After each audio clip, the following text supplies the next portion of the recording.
India के एक छोटे शांत शहर में रमेश नाम का एक आदमी रहता था। वह एक सीधा साधा आदमी था जिसका दिल ईमानदारी से और आत्मा लगन से भरी थी। उसकी दुनिया बहुत बड़ी नहीं थी, लेकिन वह बहुत प्यार और खुशी से भरी थी। यह दुनिया उसकी पत्नी सरिता और उनके छोटे बेटे अरुण के इर्द गिर्द घूमती थी। रमेश एक लोकल फैक्ट्री में टायरलेस काम करता था। उसके हाथ अक्सर रफ और थके हुए होते थे, लेकिन उसकी मुस्कान हमेशा जेंटल रहती थी। वह मानता था कि हार्ड वर्क ही प्रेयर का सबसे प्योर फॉर्म है। उसका सबसे बड़ा सपना कोई हवेली बनाना या फैंसी कार खरीदना नहीं था, बल्कि अपने परिवार को सेफ, सिक्योर और खुश देखना था। हर सुबह वह काम पर इस वादे के साथ जाता था कि वह उनके फ्यूचर के लिए थोड़ी और सिक्योरिटी लेकर लौटेगा।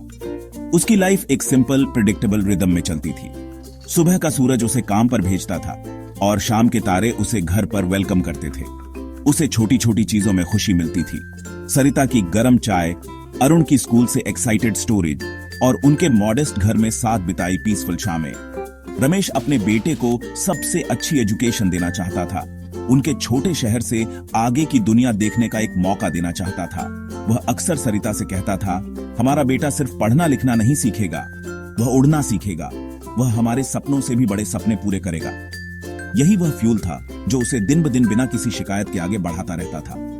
वह अपने परिवार के चारों ओर प्यार और केयर का एक किला बना रहा था, एक एक करके हार्डवर्क की ईंट से। एक शाम उसका बचपन का दोस्त सुरेश उससे मिलने आया। वे छोटे से आंगन में बैठे चाय पीते हुए और जिंदगी के बारे में बातें कर रहे थे। सुरेश, जो पास के शहर में एक बैंक में काम करता था, फाइनेंशियल प्लानिंग और सिक्योरिटी के बारे में बात कर रहा था। उसने एक चीज का जिक्र किया जिसे लाइफ इंश्योरेंस पॉलिसी कहते हैं। रमेश, उसने अर्नेस्टनेस से कहा, हम हर दिन अपने परिवारों के लिए कड़ी मेहनत करते हैं, लेकिन लाइफ अनसर्टन है। हमें उस समय के लिए भी प्लान करना चाहिए जब हम उन्हें प्रोटेक्ट करने के लिए वहां न हों। रमेश चुपचाप सुनता रहा। यह आइडिया उसके लिए नया और थोड़ा स्ट्रेंज था। उसने हमेशा माना था कि उसकी हार्ड वर्क काफी है, लेकिन सुरेश के शब्दों ने उसके दिमाग में एक थॉट का बीज बोया, एक थॉट जो जल्द ही एक सिग्निफिकेंट डिसीजन में बदल जाएगा। रमेश एक प्रैक्टिकल आदमी था। उसने हमेशा हर महीने एक छोटे से स्टील बॉक्स में थोड़ा पैसा बचाया था, इमरजेंसीज के लिए या अरुण की फ्यूचर नीड्स के लिए। एक कंपनी को एक ऐसे वादे के लिए पैसा देने का आइडिया जो उसके जाने के बाद ही पूरा होगा, अनयूजुअल लग रहा था। उसके कई सवाल थे। क्या यह रिलायबल था? क्या यह सिर्फ एक और एक्सपेंस था? वह अपने परिवार को दिन ब दिन प्रोवाइड करने की अपनी एबिलिटी पर भरोसा करता था, लेकिन सुरेश के लाइफ की अनसर्टेनिटी के बारे में शब्द उसके दोस्त के जाने के बाद भी उसके विचारों में गूंजते रहे। इस कॉन्वर्सेशन ने उसे फ्यूचर को सिर्फ उम्मीद से नहीं, बल्कि अननोन के लिए प्लान करने की एक नई सेंस ऑफ रिस्पॉन्सिबिलिटी से देखने पर मजबूर कर दिया, उन व्हाट इफ्स के लिए जिनके बारे में उसने पहले कभी नहीं सोचा था। उस रात रमेश आसानी से सो नहीं सका। घर शांत था और उसकी पत्नी और बेटे के शांति से सोने की जेंटल आवाजें कमरे को भर रही थीं। उसने उनके मासूम चेहरों को देखा जो खिड़की से फिल्टर होकर आ रही हल्की चांदनी से नहाए हुए थे। प्यार और प्रोटेक्टिवनेस की एक ओवरवेलमिंग वेव उस पर छा गई। उसने सरिता को देखा, जिसने उसके साथ एक नई जिंदगी बनाने के लिए अपना घर छोड़ दिया था, और अरुण को, उनके छोटे बेटे को, जो हर चीज के लिए उस पर डिपेंड करता था। क्या होगा अगर कल उसे कुछ हो गया? यह सोचकर उसकी रीढ़ में सिहरन दौड़ गई। उसकी डेली अर्निंग्स घर को स्मूथली चलाने के लिए बस काफी थी। उसकी अनुपस्थिति सिर्फ एक इमोशनल लॉस नहीं होगी, यह उन लोगों के लिए एक फाइनेंशियल कैटास्ट्रोफी होगी जिन्हें वह सबसे ज्यादा प्यार करता था। उसने सुरेश की सलाह के बारे में फिर से सोचा। एक लाइफ इंश्योरेंस पॉलिसी सिर्फ एक फाइनेंशियल डॉक्यूमेंट नहीं थी, यह एक वादा था। यह सरिता से एक वादा था कि उसे अकेले स्ट्रगल नहीं करना पड़ेगा। यह अरुण से एक वादा था कि एक अच्छी एजुकेशन के उसके सपने अपने पिता के साथ नहीं मरेंगे। यह एक वादा था कि उन्होंने इतने प्यार से जो घर बनाया था वह सुरक्षा की जगह बना रहेगा, चिंता की जगह नहीं। छोटा मासिक प्रीमियम इतनी गहरी एश्योरेंस के लिए एक छोटी सी कीमत लग रही थी। उसे एहसास हुआ कि सच्ची ताकत सिर्फ हर दिन कड़ी मेहनत करने में नहीं थी, बल्कि उस दिन के लिए योजना बनाने की विजडम में भी थी जब आप नहीं कर सकते। अगली सुबह रमेश ने अपना डिसीजन कर लिया। उसे एक क्लैरिटी और पर्पस का एहसास हुआ जो उसने पहले कभी महसूस नहीं किया था। वह बैंक गया और एक एडवाइजर से मिला, जैसा कि सुरेश ने सुझाया था। उसने कई सवाल पूछे, यह सुनिश्चित करते हुए कि वह हर डिटेल को समझता है। उसने एक simple, affordable life insurance plan चुना जो उसकी मॉडेस्ट इनकम में फिट बैठता था। जब उसने पेपर्स पर साइन किए तो उसे अपने कंधों से एक बोझ उतरता हुआ महसूस हुआ। उसे ऐसा लगा जैसे उसने अपने परिवार से एक साइलेंट वादा किया हो, प्यार का एक लेटर जो उन्हें तब डिलीवर किया जाएगा जब उन्हें इसकी जरूरत होगी। उसने इसे एक एक्सपेंस के रूप में नहीं देखा, उसने इसे अपने परिवार की पीस ऑफ माइंड और उनके फ्यूचर में एक इन्वेस्टमेंट के रूप में देखा। वह उस शाम हल्के कदमों से घर गया। उसने सरिता को पॉलिसी के बारे में डिटेल में नहीं बताया, बस ये मेंशन किया कि उसने उनके फ्यूचर के लिए एक नया सेविंग प्लान शुरू किया है। उसके लिए यह प्यार का एक शांत कार्य था, फोरसाइट और केयर से बुना हुआ एक सेफ्टी नेट। वह उतनी ही मेहनत से काम करता रहा, उसके दिन उसी रूटीन से भरे रहे, लेकिन अब उसके दिल में एक शांत कॉन्फिडेंस था। वह जानता था कि उसने अपने परिवार को आज प्रोवाइड करने के लिए ही नहीं, बल्कि उनके कल को प्रोटेक्ट करने के लिए भी अपनी पूरी ताकत लगा दी थी। उसने एक शील्ड बनाई थी जो उनकी रक्षा करेगी। उसकी अनुपस्थिति में भी इस गुप्त वादे ने उसे गहरी शांति दी। हालांकि लाइफ की अपनी अनप्रिडिक्टेबल प्लान्स होती है। कुछ साल बाद एक अचानक बीमारी रमेश को उसके परिवार से ले गई।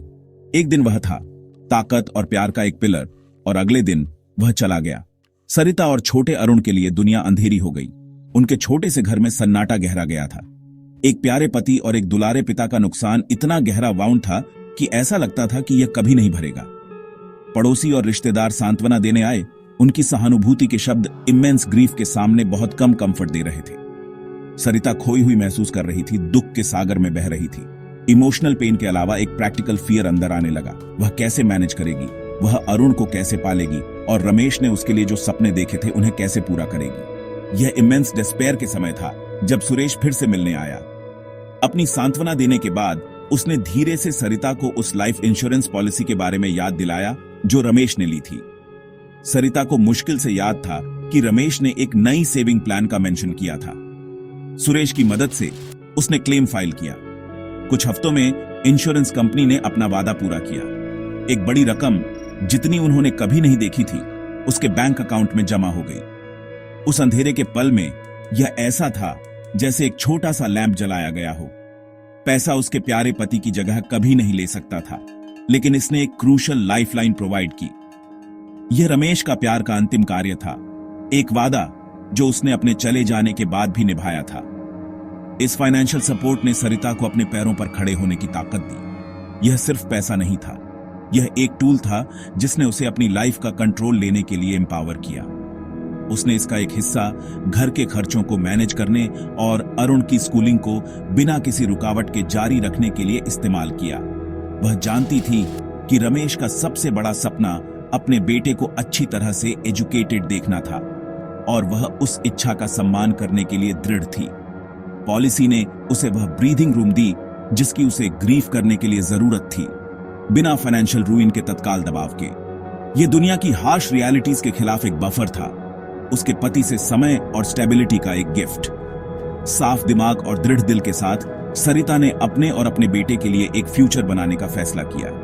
उसने इंश्योरेंस के पैसे का एक हिस्सा अपने घर से एक छोटा टेलरिंग बिजनेस शुरू करने के लिए इस्तेमाल किया। वह हमेशा सुई धागे में कुशल थी। उसका छोटा बिजनेस धीरे धीरे बढ़ने लगा। इसने न केवल एक स्टेडी इनकम प्रोवाइड की, बल्कि उसे पर्पस और सेल्फ रिस्पेक्ट की एक नई सेंस भी दी। वह अब सिर्फ एक ग्रीविंग विडो नहीं थी, वह एक एंटरप्रेन्योर, एक मां और एक सर्वाइवर थी जो अपने पति की हार्ड वर्क और डेडिकेशन की लेगेसी को अकेले आगे बढ़ा रही थी। इंश्योरेंस का पैसा वह बीज था जिससे डिग्निटी का एक नया जीवन अंकुरित होने लगा। साल बीतते गए। अरुण एक छोटे लड़के से एक ब्राइट और रिस्पॉन्सिबल नौजवान में बदल गया। अपनी मां के रिलेंटलेस एफर्ट्स और अपने पिता द्वारा छोड़ी गई फाइनेंशियल फाउंडेशन की बदौलत उसे अपनी एजुकेशन पर कभी कॉम्प्रोमाइज नहीं करना पड़ा। उसने अपनी पढ़ाई में एक्सेल किया। उसके पिता का सपना उसकी अपनी एम्बिशन को फ्यूल कर रहा था। वह शहर के एक अच्छे यूनिवर्सिटी में गया और इंजीनियरिंग में डिग्री के साथ ग्रेजुएट हुआ। जिस दिन उसे एक बड़ी कंपनी से अपनी पहली जॉब ऑफर मिली, वह सरिता के लिए इमेंस प्राइड और इमोशन का दिन था।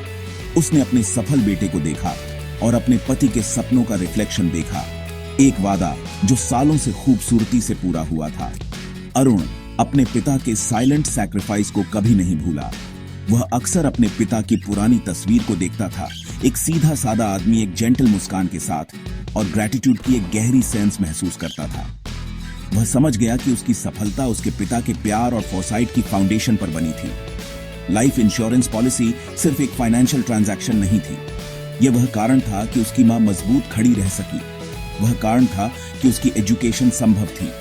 और वह कारण था कि उनका परिवार एक भयानक तूफान के बाद फिर से अपने पैरों पर खड़ा हो सका। यह एक पिता से उसके बेटे को अंतिम गिफ्ट था, अवसर का एक गिफ्ट और वादों से भरा एक फ्यूचर। आज सरिता का छोटा टेलरिंग बिजनेस शहर में एक वेल नोन बुटीक है, जिसे कुछ एम्प्लॉइज मैनेज करते हैं। वह अपने समुदाय में एक रिस्पेक्टेड फिगर है, रिजिलियंस और स्ट्रेंथ का प्रतीक है। अरुण अब एक सफल इंजीनियर यह सुनिश्चित करता है कि उसकी मां एक कंफर्टेबल और हैप्पी लाइफ जिए। वह अक्सर अपने पिता की कहानी अपने दोस्तों और कॉलीग्स के साथ शेयर करता है, दुख की कहानी के रूप में नहीं, बल्कि प्यार, रिस्पॉन्सिबिलिटी और आगे की प्लानिंग की शांत विजडम के एक सबक के रूप में। वह बताता है कि उसके पिता एक मॉडेस्ट मीन्स के आदमी ने उन्हें सबसे वैल्यूएबल इनहेरिटेंस दी, एक सिक्योर फ्यूचर। अंत में यह कहानी हमें एक गहरा सच सिखाती है। लाइफ इंश्योरेंस सिर्फ पैसे के बारे में या मौत की तैयारी के बारे में नहीं है। यह जीवन का जश्न मनाने और उन लोगों के सपनों की रक्षा करने के बारे में है जिन्हें हम प्यार करते हैं। यह एक वादा है कि एक बच्चे की एजुकेशन नहीं रुकेगी, कि एक परिवार की डिग्निटी इंटैक्ट रहेगी और एक फ्यूचर को फिर से बनाया जा सकता है, यहाँ तक कि एक अनबेरेबल लॉस के सामने भी। यह इस बात का प्रमाण है कि सबसे बड़ी लेगेसी जो हम पीछे छोड़ सकते हैं वह दौलत नहीं, बल्कि हमारे परिवार की सिक्योरिटी और वेलबीइंग है। यह अपने सबसे सच्चे अर्थों में एक वादा है कि एक परिवार के सपने जीवित रहेंगे, चाहे जीवन कोई भी चुनौतियां लाए।